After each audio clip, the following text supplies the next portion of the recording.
What's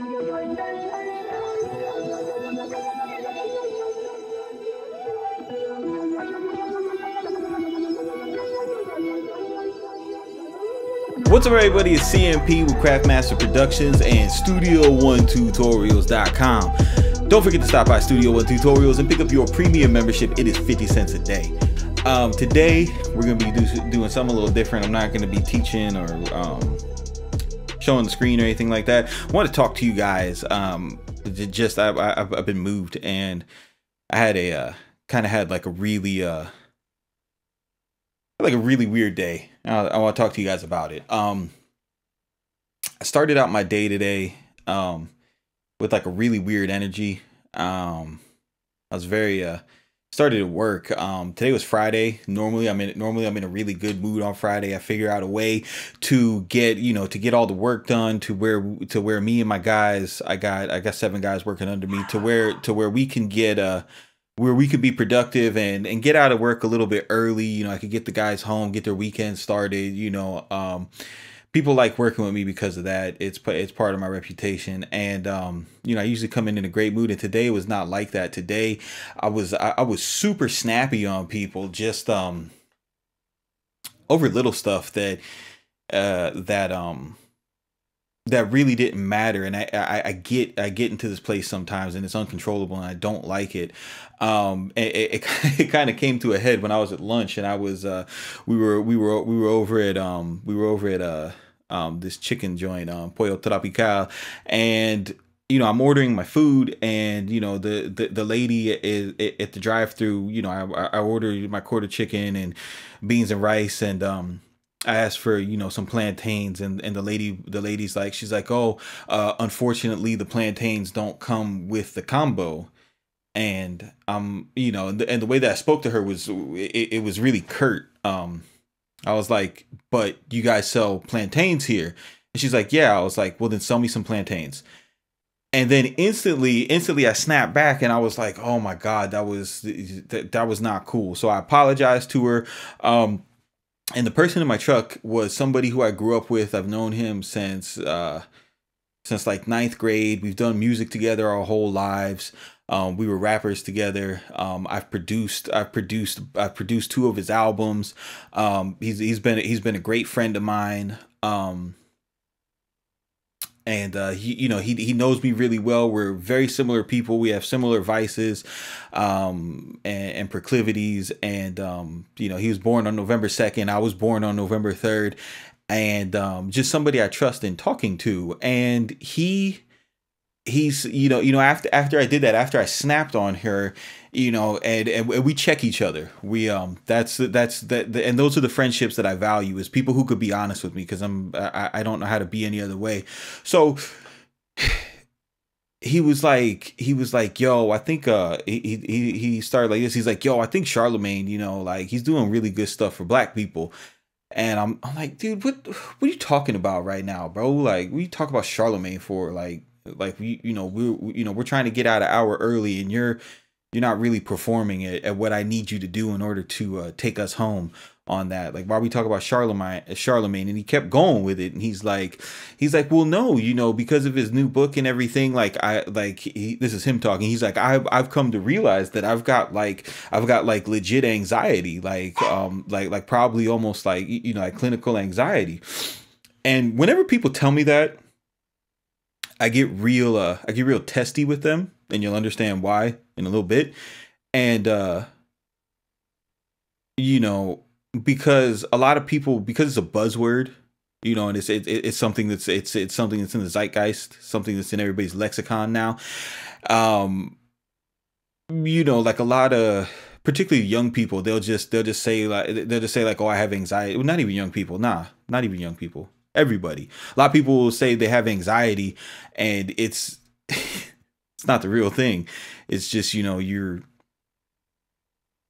not the real thing. So anyway, and I'm probably wrong for acting like this. I can admit it. So I'm like, but again, this is somebody who knows me, so they know how I communicate. So this wasn't like me being a terrible person. I could be free around this person, and I'm like, oh yeah, bro, like, tell me about it. Like, what you got going on? You so anxious about? And you know, he started describing to me some of the stuff. We both have a similar position at work. We're both foremen. We both run jobs. We're responsible for completing tasks on time. We have a boss who is you have to talk to him in a very special way. It's kind of rough in that regard. We have to be responsible for productivity and deadlines and budgets and things like that. And we're construction workers too. Like there's a lot more that goes into it than just showing up and working hard. So he was telling me about these panic attacks that he experiences, particularly when it's related to work.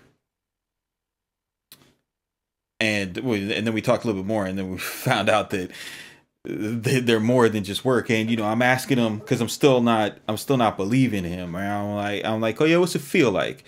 You know, and he's like, well, you know, my body starts to get tingly, and I start to breathe weird, and it's like, and then I start talking to myself because I'm like, yo, you know, come on, stupid, you know how to breathe, just breathe. And I was like, what's your breathing sound like? And he's telling me, he's like, it's kind of like.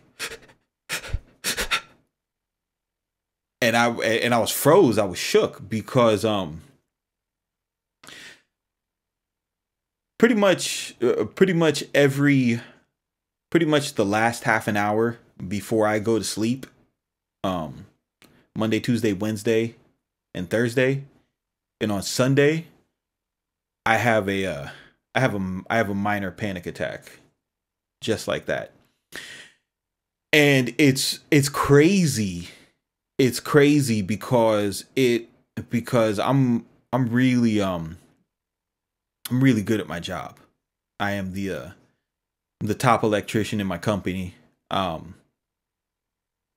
do amazing work. All of my reputation in any market that I've worked in is flawless. The customers that we work for, when they know that I'm going to be involved with the job, they're excited because they know it's going to get done right. They know it's going to look good. And I'm saying this because I'm fully capable of doing a great job every single day, and I do a great job every single day.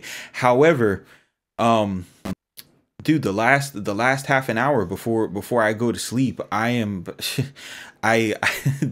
panic every day about what I'm going to do tomorrow. And it's all stuff that's within my skill set. It's all stuff that's within my talent. It's all stuff that's within my intellect and my problem solving abilities. I can do all of this, and my guys, I train them up and they can do all of it. And yet, every single day before I go to work, I'm just like, you know, with the shallow breathing, and the heart starting to pump, and just feeling like I can't move. And you know, it got to a point, you know, I've been living with my fiance for 4 years now, and she had started to notice it, and I'd never talked to anybody about this ever. And she has a very high opinion of me. She's told me, she's like, once I started sharing this stuff with her, she's like, I just, you know, I would never have known this about you, Brandon, because everything you want to do, you do it. You know, everything you want to do, you do it. You don't fail. And if for some reason you're not successful at one of the goals that you set out for yourself, you figure out a way to, you know, take the best from that experience, and you know, you only build it on top of your skill set. Like you keep going up. There's not a lot of people, this is her talking, there's not a lot of people that I've met that have them in you, and it's surprising to me that you don't see that in yourself. And it's pretty crazy. And it's like that with everything that I do. And I wanted to share it today, because as I was having this conversation with my friend, and we were we were exchanging the stories of, of our different panic attacks, of how we experience different things. Like, for example, I have I've known the same group of friends since I was probably the oldest person in this group of friends would be someone I've known since sixth grade, right? So these are people I've known since I was 11, 12 years old. And it's the same group of guys. They have very particular personality. We can talk to each other a certain way. All of our wives and fiancés get along. We can all go out to dinner together and enjoy each other. We've been on vacations for each other's birthdays. It's a really beautiful group of people, and I love them. And when I go and hang out with them, it's like I can be the center of the attention. I'm the one who's starting the conversations. We talk about all different types of deep subjects, and we're not the type of people who talk about people. We don't sit around and discuss, what this other friend did, or who's doing bad, or who's breaking up, or who's cheating on each other. We talk about businesses. One of my friends is a hospital administrator. Another one of my friends is an entrepreneur. He owns 4 liquor stores. Another one of my friends is a I think the second highest selling insurance agency in his company for the past 4 years running. And then another one's a school teacher. We're all different people, but we're all driven to impact the world in a different way, which is cool, which is why I love being around them. I feel like they're the only people I could be around and be comfortable with. And whenever my fiance is with us and she sees that, she gets excited because she understands that's the real me. That's me in my true form. That's me at my most comfortable. That's me at my full potential, right? Socially. And she wants to share that with her friends because she has a great group of women that she relies on, that she's known since they were in high school. They've been together forever, and all helped each other out through different ups and downs in life. And they're a beautiful group of women. And when I hang out with them, I'm not the same person. I can't be. They're not bad people at all. They're beautiful. They talk about different things. I don't judge them, but it doesn't vibe with what I'm trying to do. So a lot of the times, the way that I have these experiences is I go into them with tremendous anxiety. They like to throw parties with themes and shit like that, and then all these different type of people who I've never met before. And I can't hide my facial expressions, and I don't know how to make small talk. I don't know how to talk about work. I want to talk about big things. And so when I walk into a room with her, and it's cool as long as she's there, but as soon as she leaves and I have to talk to somebody, I don't know what to do. I got the stinky face on. And then that's no good because your girlfriend's just like, hey, what's up with what's up with Brandon? He's not having a good time. He don't like us, whatever. A lot of the times I'll avoid these situations completely, and my girl will lie and say that I'm going to I'm at work or something, and then they'll tease me, and me, I don't lie, like, not even about that stuff, and I'll tell them straight up, like, nah, I just don't want to come,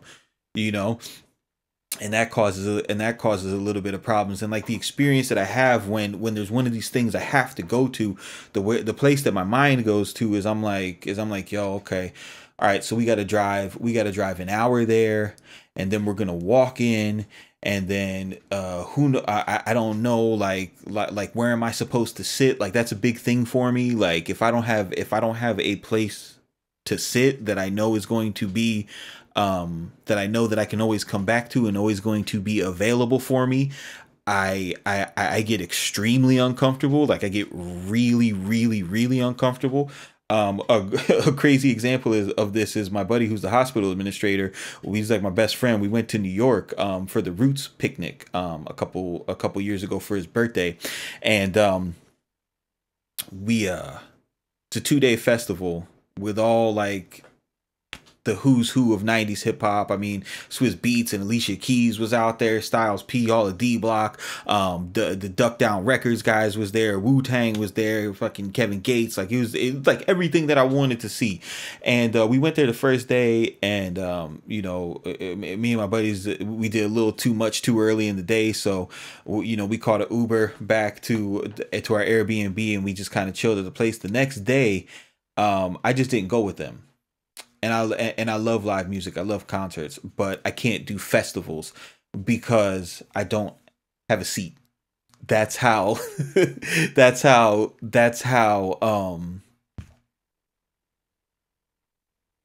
I don't know how to I mean like that's how crippling it is for my mind, you know. Like if I don't have a seat, if I don't have a home base, like if I'm not 100% sure that I can't come back to this place and enjoy myself and have my own personal space, I can't do, you know, I can't do it for some reason. I would rather sit in an Airbnb in Harlem and watch Luke Cage than go watch all of my favorite rappers from my adolescence perform live in the middle of New York City in Bryant Park with the you know, with that beautiful skyline around us, with all of my closest friends, while I'm here to celebrate my, you know, my dude's bachelor party. Like I just cannot.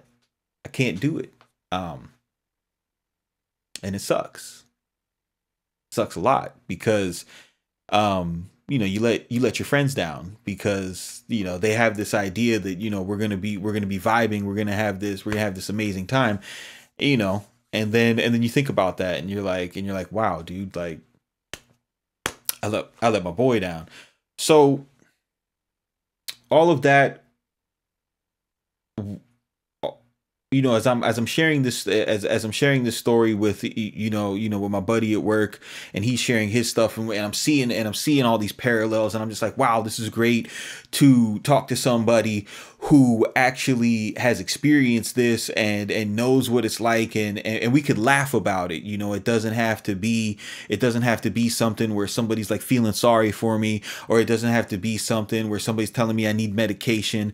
You know, we could kind of work through this together and lean on each other, because, you know, me being a Puerto Rican man, him being a black man, we don't have that type of structure to where people in our family go to psychiatrists, and or the people that we look up in our family don't go to psychiatrists. My mom is American, and she was like super into the psychiatrist, and got on, like in the 90s when Prozac and all that shit was like really becoming a thing, got on to everything to try to like fix chemical imbalances and stuff. And I have some really awful experiences and awful memories at the hands of, you know, just seeing your mom high on medicine, you know, because if a doctor prescribes it, it's medicine, right?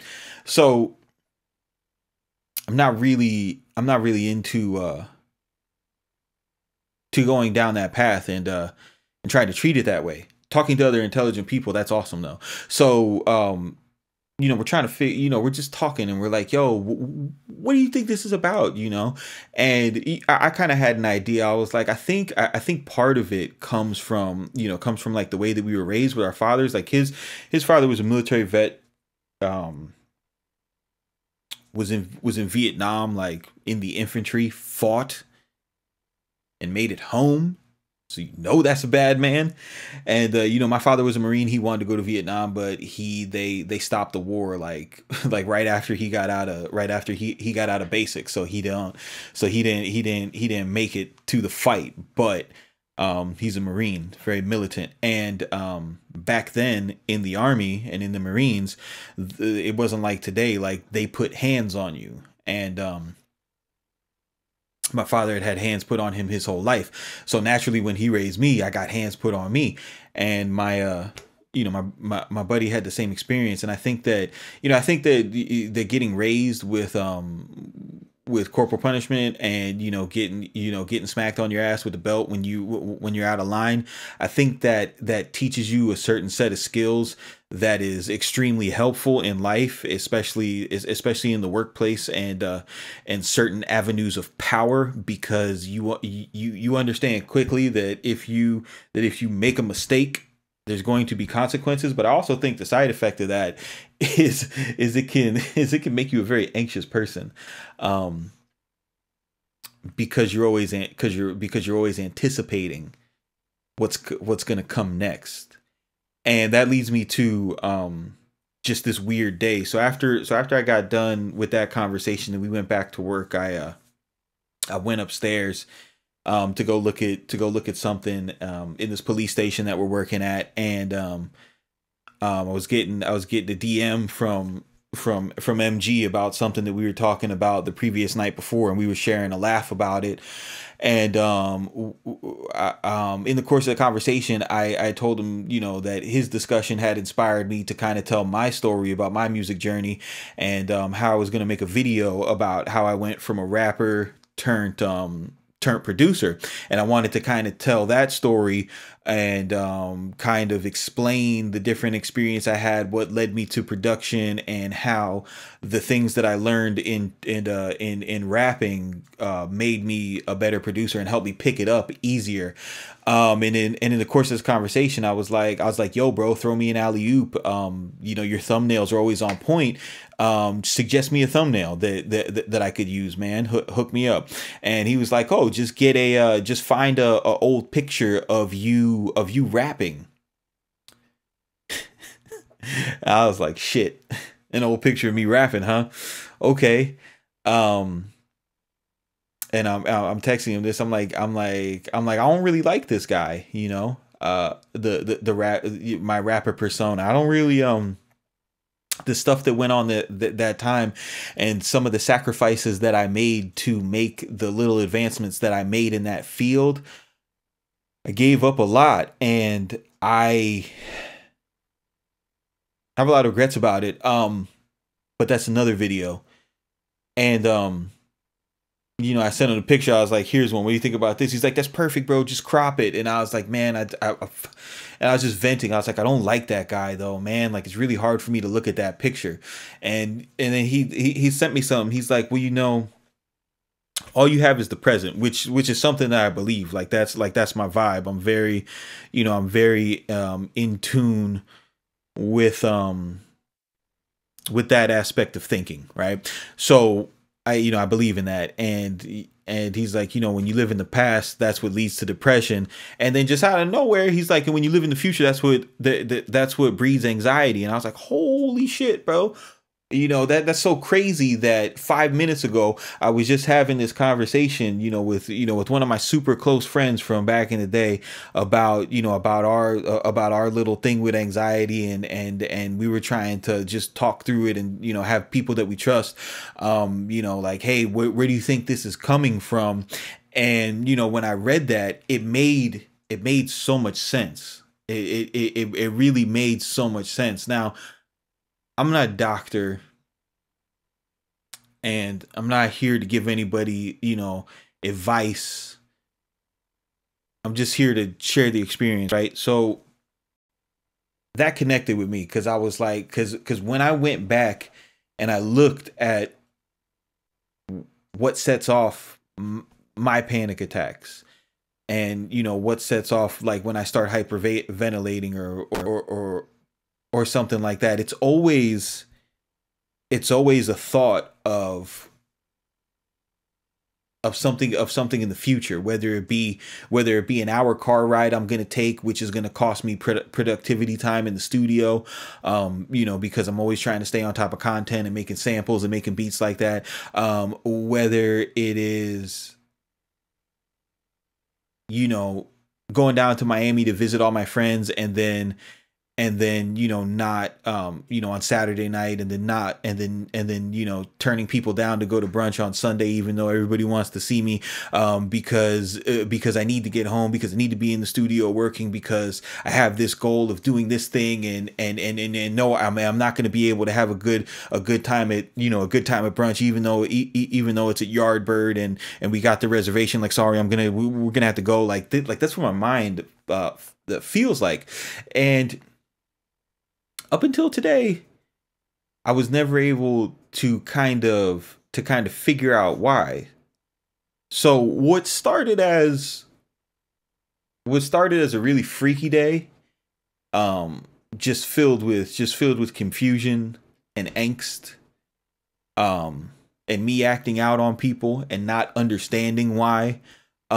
Being able to talk to one of my best friends and identify with them, that was really great, and it led to a greater understanding.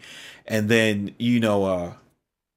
just reaching out to MG and asking him for help with a thumbnail idea turned into 3 words that gave me a little bit more understanding about something I've been dealing with my whole life.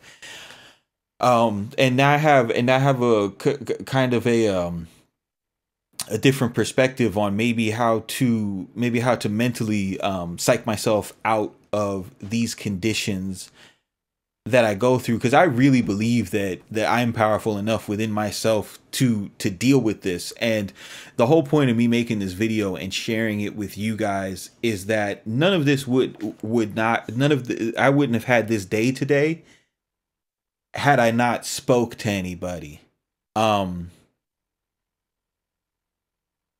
Had my friend told me that he had anxiety, and I just blew him off, and or had I just listened and been afraid to share about what I was going through, I might not have reached the minor level of understanding that I had today. And I think that right now is a really cool time just in the world and in American culture, because we're starting to realize more and more that mental health issues and things like that are a real thing, and that they're a lot more common than people even realize. And for too long we've had a culture, especially with Latin people, because we gotta be tough all the time. But we've had a culture where you don't talk about that. You keep it to yourself, mind your own business type of thing. And there's starting to be a shift in that, and I wanted to add my part to that shift, and just share this with you guys and let you know, if you're a person who has panic attacks, or maybe you don't know that you're having panic attacks, or if you deal with anxiety, like just know, like, people are doing it every day. And I don't think that everybody has the same makeup as me, to where I can run a business and have a full-time job, and study for a contractor's license, and knock all these things out, and still have the panic attack, and still wake up the next morning and not be crippled by it. Every day that I make it to work, I'm happy that I don't quit. But just know that everybody that you see that looks like they're killing it, and they're in full control, everybody ain't like that. So if you have something that you're going through, especially if you have trusted friends, people who you've known for a long time, and you feel inclined to share with them, but you're a little nervous, don't be. Talk to somebody, talk to your friends, see what they got going on. Maybe you being brave enough to share your story will inspire them to, you know, let them know what they're going through. Maybe it'll help them communicate more with, you know, with their spouse or their, you know, or their boyfriend and girlfriend, so that they could gain a greater understanding um about what's going on inside them, man. So yeah, this was not easy to do, and I appreciate you guys taking the time to watch it. This is CMP with Craftmaster Productions, Studio 1 Tutorials.com. Keep it simple, but don't be basic, and we'll see you on the next one.